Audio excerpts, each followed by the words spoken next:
Olá, meus cumprimentos a todos. Eu espero encontrá-los bem nesse ano que se inicia. Agora, nós finalmente vamos dar início ao estudo da Joana de Ângeles. E como eu havia prometido, nós vamos começar com o livro Jesus e Atualidade, uma psicografia do Divaldo Pereira Franco, pelo espírito Joana de Ângeles. Esse livro, ele é muito interessante, ele é pequenininho, né? Tem poucas páginas, são apenas, deixa eu ver aqui, são apenas 90 páginas. Nessas 90 páginas estão distribuídas 20 lições. Todas as lições de grande interesse e de muita atualidade. Portanto, o título do livro é bem pertinente. Eu vou ler alguns dos títulos só para a gente ter alguma ideia nesse vídeo introdutório. Olha só: Jesus e desafios. 2. Jesus e reencarnação. 3. Jesus e humanidade. 4. Jesus e amor. 5. Jesus e tolerância. 6. Jesus e honra. 7. Jesus e justiça. 8. Jesus e dever. 9. Jesus e alegria. 10. Jesus e coragem. Jesus e decisão. Jesus e responsabilidade. Jesus e revolução. 14. Jesus e posses. 15. Jesus e tormentos. 16. Jesus e repouso. 17. Jesus e insegurança. Jesus e sofrimento. Jesus e ingratidão. E, finalmente, Jesus e inimigos. São capítulos relativamente curtos, porém muito profundos. Não são capítulos que a gente lê e diz assim, entendi. Eu tenho que reler esses capítulos várias vezes para me sentir segura para fazer os vídeos. E confesso que essa segurança é muito relativa, porque ainda não estou me sentindo plenamente capacitada para estudar Joana de Ângeles com vocês. Portanto, já nesse primeiro vídeo, eu já vou me desculpando, porque fatalmente eu não vou conseguir abranger toda a complexidade de cada capítulo. Como ele é um livro pequenininho, eu sugiro que, na medida do possível, vocês adquiram essa obra, porque ela vale a pena. E das obras da Joana, eu não li todas, né? Não vou mentir para vocês, não li todas, mas das obras que eu conheço, esse é um dos mais simples livros dela. Bom, então, só a introdução, né, do livro Jesus e Atualidade já é uma aula em si, porque ela começa falando da atualidade do pensamento de Jesus. E se nós formos parar para pensar, realmente muitas coisas que hoje os grandes pensadores estão trazendo já estava lá em Jesus, né? Como, por exemplo, a psicologia profunda. Ele já tinha, dentro dos conceitos de Jesus, dentro dos ensinos de Jesus, o conceito de inconsciente e de sombra, que Jesus falava quando ele trabalhava com as pessoas.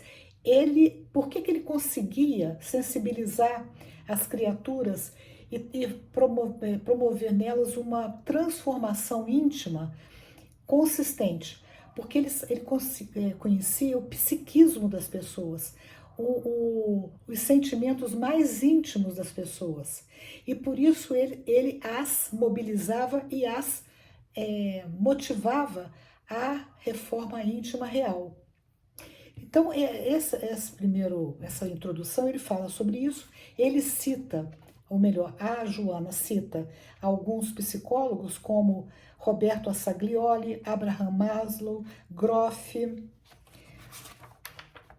a Melanie Klein, o Carl Johnson e por aí adiante, o Freud, que eu particularmente não tenho domínio desses pensadores.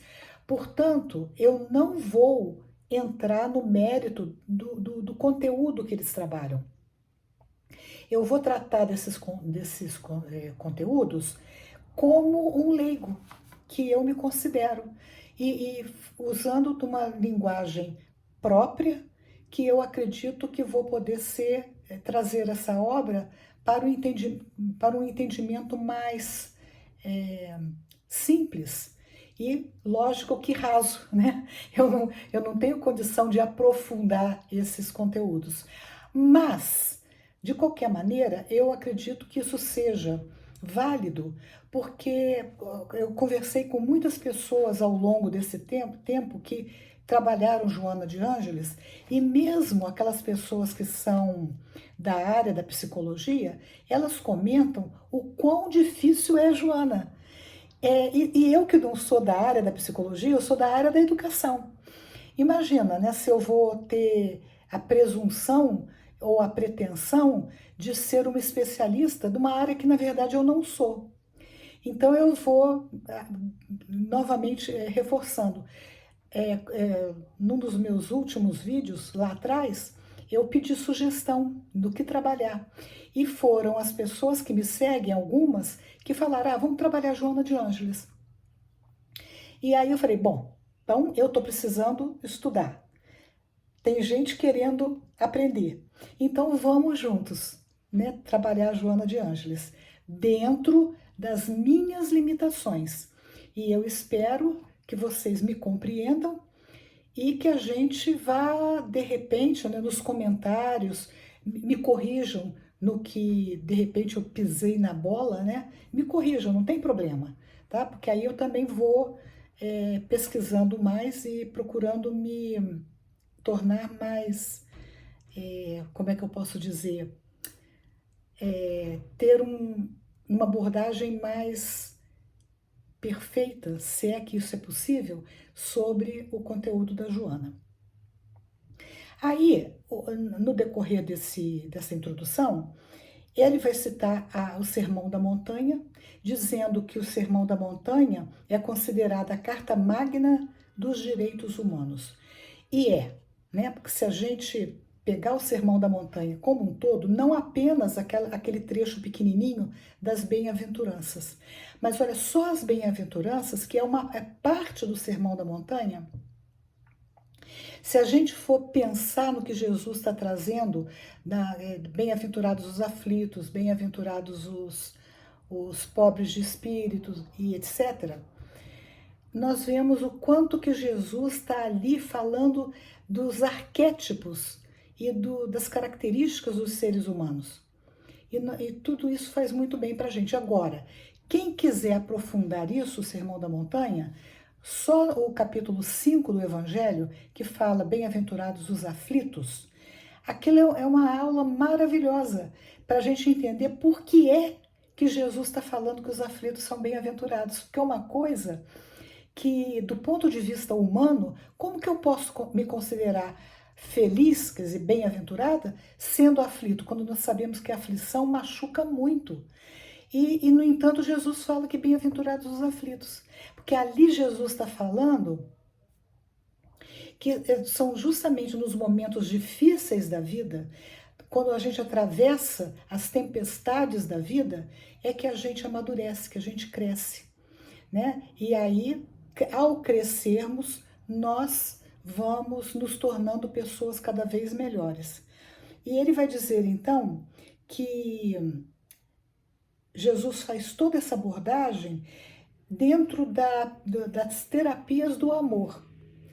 E ele fala assim, não somente, a Joana, não somente, porém, Jesus é atual pelas terapias do amor e pelos ensinamentos que propõe ao homem contemporâneo.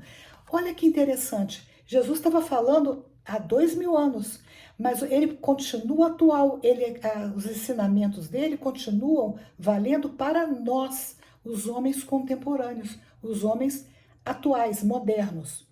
Mas também pelo exemplo de felicidade e exteriorização de paz que irradiava. Então, assim, Jesus, a gente não pode, não dá para imaginar Jesus um homem triste. Mesmo quando ele é retratado na cruz, com aquela fisionomia toda abatida, isso é uma imagem que foi criada para Jesus. Mas se a gente parar para pensar nas atitudes de Jesus, ele era extremamente feliz, porque ele era pleno, ele era totalmente bem resolvido, né? E nós precisamos tirar Jesus da cruz, porque certamente, quando ele ressuscita, ele está falando o quê? Que a vida, a morte não existe, né? E o efeito que a ressurreição, desculpa, foi tão importante para a humanidade, foi assim, atingiu tanto os seus apóstolos, que eles, mesmo que antes eles se acovardaram pelo medo de defender Jesus, né, fugir das suas, até de dizer que conheciam Jesus.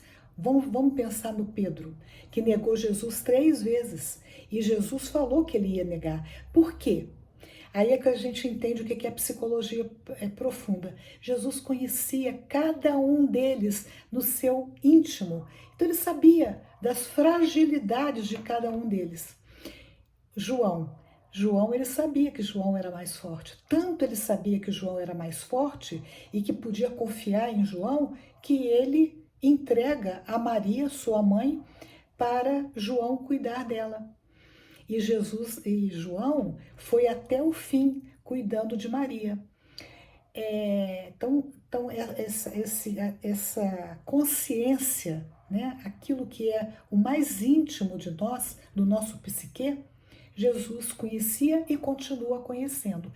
Portanto, conhecer Jesus é bacana, porque nós sabemos que todos nós ainda somos muito frágeis, ainda cometemos muitos erros, ainda temos muita dificuldade para nos guiar na vida dentro dos ensinos de Jesus. Mas quando a gente entende que Jesus nos conhece e sabe exatamente do que nós somos capazes, do que nós ainda não somos e do nosso potencial para aprender, isso dá uma tranquilidade para a gente, né? Por isso Jesus continua atual. Ele era atual então, na sua época, ele continua atual hoje e será atual no futuro. Aqui então está a introdução do livro Jesus e Atualidade. Eu espero que vocês tenham entendido a minha dificuldade, né? Que não fiquem muito bravos comigo. Continuo dizendo que é um livro que vale a pena. E vamos lá, tá? Até o próximo vídeo. Não se esqueçam de dar o joinha se gostarem do vídeo, de compartilharem e de comentarem, porque os comentários me ajudam a crescer. Até o próximo vídeo, se Deus quiser.